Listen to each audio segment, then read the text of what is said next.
Hello प्यारे बच्चों, हम क्लास 6 का चैप्टर 5 पढ़ रहे हैं, सेपरेशन ऑफ सब्सटेंसेस। तो सेपरेशन ऑफ सब्सटेंसेस में हम अभी तक प्रोसेसेस पढ़ चुके हैं। क्या क्या सेपरेट, किस किस प्रोसेस से हम सेपरेट करेंगे।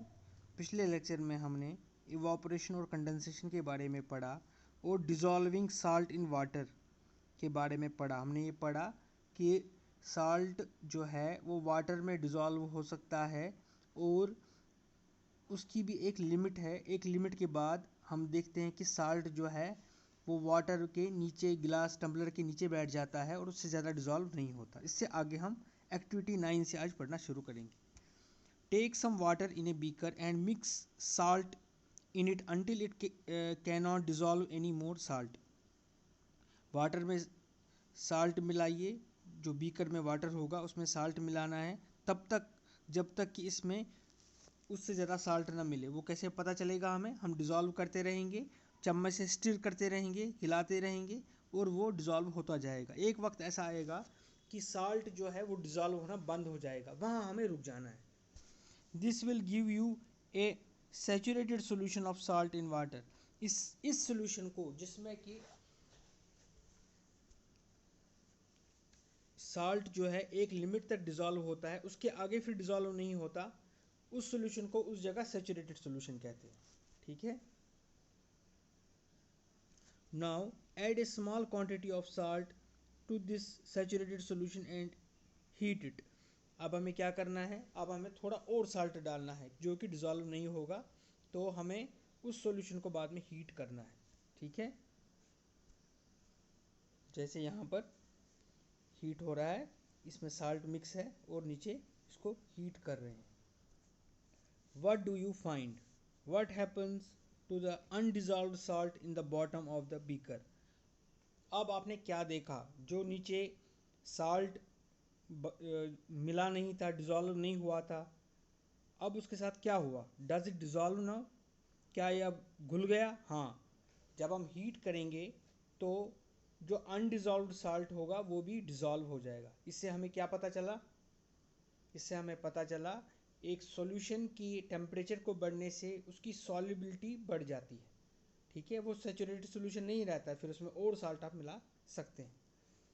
If yes, can some more salt be dissolve in the solution by heating it? क्या कुछ और साल्ट उसमें मिलाया जा सकता है अगर उस सॉल्यूशन को हम हीट करें तो? Late this hot solution cool. सबसे पहले मैं आपको बता दूं, इसकी भी एक लिमिट होती है। अगर हम हीट करेंगे सॉल्यूशन को, उसके बाद साल्ट डालते जाएंगे डालते जाएंगे डालते जाएंगे, एक वक्त ऐसा आएगा कि उसके बाद फिर और साल्ट उसमें डिज़ोल्व नहीं होगा, चाहे आप कितनी भी हीट कर लो। तो ये भी अनलिमिटेड नहीं है। तो साल्ट ज़्यादा डिज़ोल्व होगा हॉट सॉल्यूशन में as compare to cold solution, लेकिन उसकी भी एक लिमिट होती है। हाँ, अब हम इस सॉल्यूशन को जो हमने हॉट किया, let this hot solution cool, यह अब ठंडा होने दो इसको। Does the salt appear to settle at the bottom of the beaker again? क्या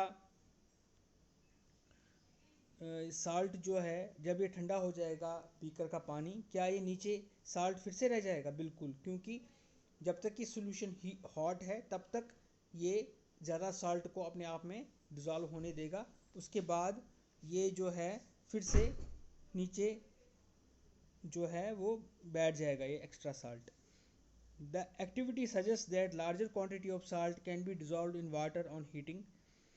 तो इस एक्टिविटी से हमें पता चलता है कि हीटिंग से ज़्यादा साल्ट जो है वो हम इस साल्ट के लिए खाली नहीं है। कोई भी सोल्यूट जिसे हम साल्ट कहते हैं, या शुगर भी हो सकता है, या कोई और भी साल्ट हो सकता है जो हम यूज़ नहीं करते हैं, कोई और कुछ और भी हो सकता है। हीट होने से उस सॉल्यूशन की सॉल्युबिलिटी बढ़ जाती है। पानी की बात कर रहा हूँ। Does water dissolve equal amount of different soluble substances? Let us find out. क्या वाटर हर कोई सॉल्युबल सब्सटेंसेस की इक्वल अमाउंट डिज़ोल्व करता है? मतलब हम एक एग्जांपल लेते हैं कि चीनी पानी में घोलते हैं और नमक पानी में घोलते हैं। क्या जितना नमक पानी में डिज़ोल्व हो रहा है उतनी ही चीनी भी पानी में डिज़ोल्व हो रही है? इसके लिए हम एक्टिविटी 10 भी पढ़ रहे हैं। Take 2 glasses and pour half a cup of water in each of them। 2 glasses लीजिए और उस दोनों में आधा आधा कप पानी रखिए। Add a teaspoon of salt to 1 glass and stir till the salt dissolves। 1 teaspoon of salt 1 गिलास में घोल दीजिए और तब तक इसको मिलाते रहिए चम्मच से जब तक ये सारा नमक इसमें जो डिज़ोल्व नहीं हो जाता। गो ऑन एडिंग साल्ट मिलाते रहिए 1 टीस्पून एट ए टाइम, एक चम्मच एक बारी में, एक साथ पूरा का पूरा साल्ट का डब्बा नहीं डाल देना है, एक चम्मच करके देखना है कि कितना मिलेगा। टिल द सोल्यूशन सैचुरेट्स, जब तक ये एक सैचुरेटेड सोल्यूशन ना बन जाए। मैंने आपको पहले भी कहा सैचुरेटेड सोल्यूशन का मतलब वो सोल्यूशन जिसमें ज़्यादा साल्ट एक लिमिट के बाद ज़्यादा साल्ट जो है वो डिज़ोल्व नहीं किया जा सकता। Record the number of spoons of salt that dissolve in the water, जो हमें रिकॉर्ड करना है कितना नमक हमने उस पानी में मिलाया, इसको रिकॉर्ड करके रखिए। इन टेबल 5.2, अच्छा जो टेबल 5.2 है वो इसी के लिए है, इसी रिकॉर्ड के लिए। ये आप बना सकते हैं अगर आप घर में एक्सपेरिमेंट कर रहे हैं।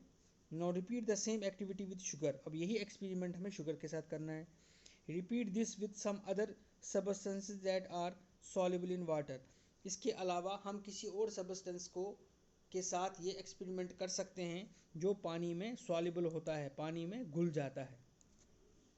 अगर हम तीसरा सबस्टेंस जो है वो कॉपर सल्फेट भी ले सकते हैं, जो कि ब्लू कलर का साल्ट होता है एक, तो वो हम ले सकते हैं।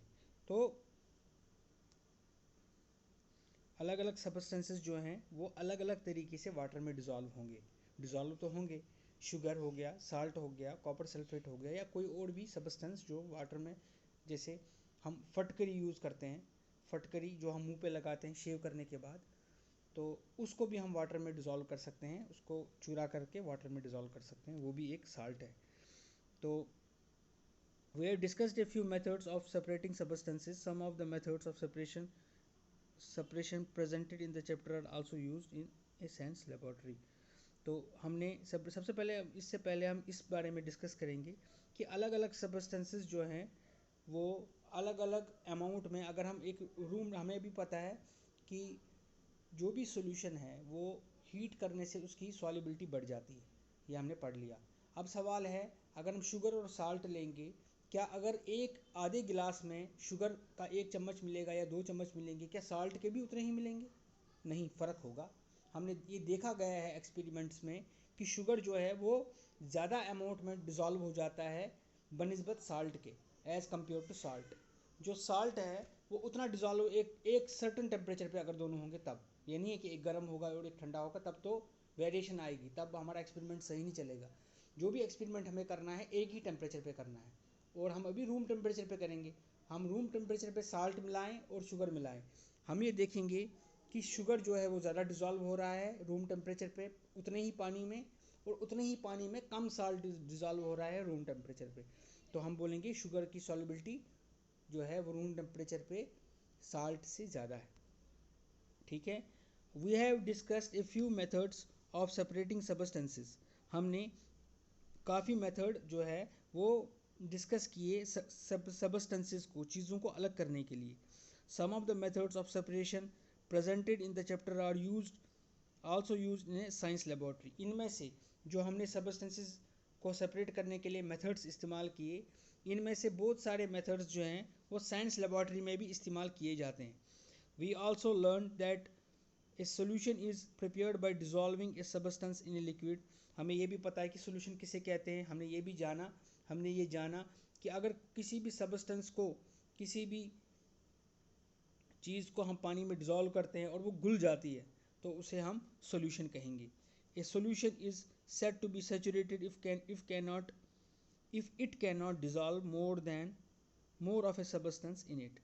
एक सबस्टेंस को हम सैचुरेटेड सोल्यूशन तभी कहते हैं अगर उसमें जो डालने वाली चीज़ है वो उससे ज़्यादा नहीं डलेगी, उससे ज़्यादा नहीं घुलेगी, वो रह जाएगी। अगर साल्ट है तो अगर साल्ट हमने 1 चम्मच डाला, 1.5 चम्मच डाला आधे गिलास या 1 गिलास पानी में, तो हमने घुलाया, उसके बाद एक वक्त ऐसा आएगा कि जहाँ उससे ज़्यादा नमक उसमें नहीं घुलेगा, तो वहीं पर हम रुकेंगे और उसको सैचुरेटेड सोल्यूशन कहेंगे। इसी तरह शुगर में और ये खाली पानी के लिए नहीं है, कुछ चीज़ें केरोसिन में डिज़ोल्व होती हैं, कुछ चीज़ें अल्कोहल में डिज़ोल्व होती हैं, उनके लिए भी बिल्कुल ऐसा ही तरीका है। वो उनके लिए जो उनमें डिज़ोल्व होगा और जहाँ पर वो रुकेगा उसको भी सैचुरेटेड, उनके भी सोल्यूशन बनते हैं। ऐसा नहीं कि पानी में ही सारे सोल्यूशन बनते हैं, लेकिन पानी को हम यूनिवर्सल सॉल्वेंट कहते हैं। पानी में सबसे ज़्यादा सब्सटेंसेस डिज़ोल्व होती हैं, बाकियों में कम होती हैं, लेकिन बाकियों में भी हम यूज़ करते हैं लेबॉर्ट्री में बाकी सब्सटेंसेस भी। पानी की हमने यहाँ एग्जांपल ली क्योंकि पानी जो है वो इजीली अवेलेबल हमारे पास है घर में, और इजीली अवेलेबल हमारे पास है लेबॉर्ट्री में भी, ठीक है।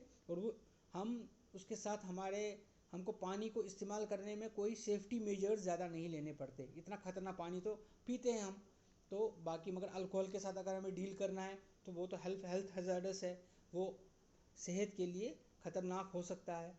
और वैसे ही पेट्रोलियम भी हो सकता है, और बाकी सॉल्यूशंस भी जो हम यूज़ करते हैं तो उनमें भी सॉल्युबिलिटी अलग अलग हो सकती है, ठीक है। तो ये हमने चैप्टर जो है ये इसके साथ ख़त्म हो गया। अब हम अगली जो लेसन है उसमें हम इसके क्वेश्चन आंसर्स करेंगे।